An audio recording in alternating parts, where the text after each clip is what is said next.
With our economy under threat from abroad, Canadians have made a choice to focus on what we can control. President Trump is now threatening 100% tariffs on Canada if the country solidifies a trade deal with China. U.S. President Donald Trump is threatening 100% tariffs on Canadian goods if the federal government goes through with a new trade deal with China. But Canada doesn't live because of the United States. Canada thrives because we are Canadian. Power struggles between nations rarely begin with tanks or missiles. Most of the time, they begin quietly, with words, a statement, a warning, a single message that looks dramatic on the surface but slowly reshapes alliances, economies, and futures.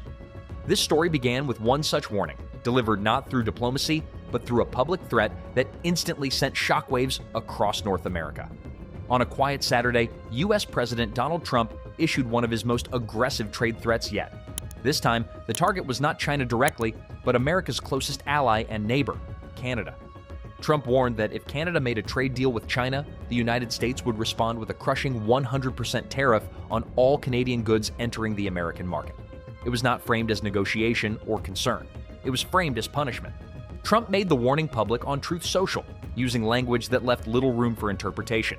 He claimed China would eat Canada alive, completely devouring its businesses, destroying its social fabric, and wiping out its way of life. The words were emotional, dramatic, and absolute.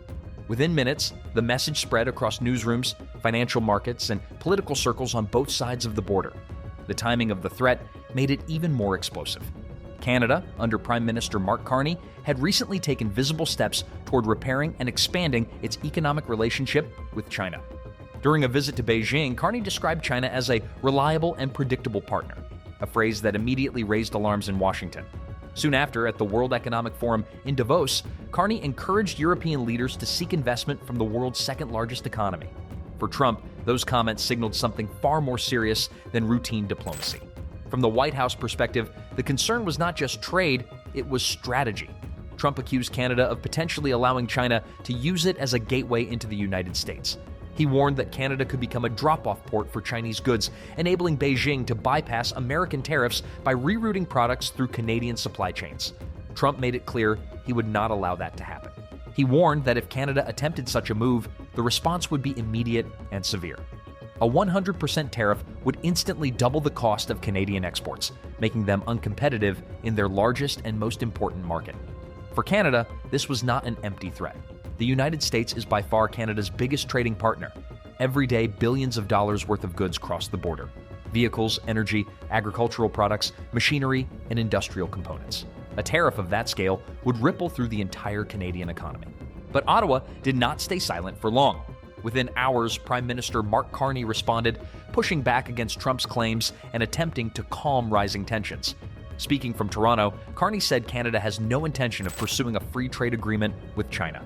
He emphasized that Trump's threat was based on a false assumption that Canada was secretly negotiating a sweeping deal with Beijing. According to Carney, that was simply not true. Carney explained that Canada's recent engagement with China was limited and specific. It was not about free trade. It was about fixing trade problems that had developed over the last 2 years. What we have done with China is to rectify some issues, he said. We have no intention of pursuing a free trade agreement with China or any other non-market economy. That statement was carefully chosen. Under the U.S.-Mexico-Canada agreement, Canada has committed to notifying Washington before entering free trade negotiations with non-market economies like China. Carney stressed that Canada is respecting both the letter and the spirit of that agreement. In his view, Canada was acting responsibly, transparently, and within existing rules. Trump, however, was not satisfied. He returned to social media, escalating his rhetoric even further.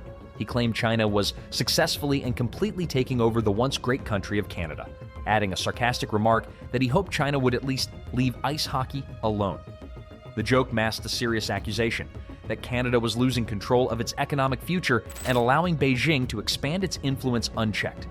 What made the situation more confusing was Trump's earlier reaction. Just days before issuing the tariff threat, Trump had actually praised Canada's limited deal with China. That agreement involved lowering tariffs on Chinese electric vehicles in exchange for reduced import taxes on Canadian agricultural products. At the time, Trump called it the right thing and said it was a good move for Carney. The sudden reversal raised questions about what had changed. The answer may lie in the broader political context. Trump's comments came amid growing global tensions, including his controversial push to acquire Greenland and his increasingly strained relationship with NATO allies. While attending Davos, Trump made another remark that shocked Canadian officials, saying, "Canada lives because of the United States." For many Canadians, the comment sounded less like partnership and more like dominance. Carney responded firmly but calmly. He rejected the idea that Canada survives at America's mercy and said his country can be an example that nations do not need to bend toward pressure or authoritarian tendencies to succeed. Without naming Trump directly, Carney made it clear that Canada values independence, even when that independence is inconvenient for powerful allies. At its core, this dispute is about more than tariffs or trade deals. It reflects a deeper question facing many U.S. allies in a rapidly changing world. How much economic independence is acceptable when global power is increasingly divided between Washington and Beijing? And who gets to decide where the limits are? Trump sees trade as leverage, a weapon that should be used aggressively to protect American interests. Carney sees diversification as survival in an unpredictable global economy. Canada depends heavily on the U.S., but it also fears putting all its economic future in the hands of a single partner whose policies can change overnight. As markets digest Trump's threat and Canada's response, uncertainty hangs in the air. Investors hesitate. Businesses reassess risks. Policymakers watch closely. A 100% tariff does not need to be implemented to cause damage.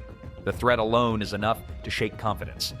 What happens next will matter far beyond Canada and the United States. This confrontation sends a message to every American ally watching from the sidelines. Aligned too closely with China, and access to the U.S. market may come at a heavy price. For now, Canada insists it is not choosing sides. But in a world increasingly defined by economic pressure and power politics, neutrality is becoming harder to maintain. And this warning, whether it becomes reality or not, may already be reshaping the future of North American relations. After Carney's firm response, the tension between the United States and Canada remained high but shifted in tone. While Trump continued to warn of a 100% tariff, Canada stayed calm, emphasizing that its limited trade adjustments with China were not a threat. The EV deal, which lowered tariffs on Chinese electric vehicles while easing import taxes on Canadian agricultural products, became a symbol of Canada's careful balancing act. It showed that Ottawa was seeking practical solutions, not confrontation, even under the shadow of America's aggressive rhetoric. Trump's warnings, however, had already caused ripple effects. Canadian businesses paused new investments, worried about potential tariffs. Farmers and exporters reconsidered contracts, fearing sudden cost increases. On the U.S. side, companies dependent on Canadian parts and raw materials faced uncertainty. Even without the tariffs being implemented, the threat alone created hesitation in supply chains that stretch across the continent. Beyond trade, the dispute highlighted broader political and strategic tensions. Trump's comments about Greenland and NATO, combined with his social media attacks on Canada, signaled that his approach to allies was increasingly transactional. For Canadian officials, this reinforced the need for independence and strategic diversification. The nation could not afford to rely solely on Washington for economic security. Engagement with other global partners, including China, was about resilience, not alignment against the United States. Despite the tension, both sides avoided immediate escalation. Canada made it clear that it would follow the USMCA rules and had no plans to pursue a free trade agreement with China or any other non-market economy. This measured response helped prevent a sudden trade war. Trump, meanwhile, maintained the threat but did not act immediately, leaving the standoff in a state of suspended pressure. The message, however, was unmistakable. America expected compliance, and deviation would carry consequences. The incident also underscored a key lesson in modern geopolitics. Perception can be as powerful as action. By publicly threatening tariffs, Trump aimed to influence not just Canada's decisions, but those of other nations observing the U.S.-China rivalry. Ottawa's calm, transparent response, meanwhile, sent a counter-message that independence and responsible diplomacy could coexist with strong alliances. Ultimately, the confrontation ended without dramatic escalation, but it left a lasting mark on North American relations. Canada's stance reinforced its sovereignty and commitment to diversify partnerships, while Trump's aggressive approach signaled that U.S. leverage would continue to be wielded loudly and visibly. For businesses, investors, and policymakers, the episode was a stark reminder that a single statement from a powerful leader can reshape economic expectations, influence alliances, and alter the strategies of nations for years to come. In the end, the story was not about tariffs implemented or deals signed. It was about power, perception, and resilience. Canada demonstrated that careful, principled diplomacy could withstand even the harshest threats. Trump, in turn, showed how rhetoric alone can command attention and exert pressure. The standoff may have ended quietly, but its implications will echo across trade corridors, boardrooms, and diplomatic channels far into the future.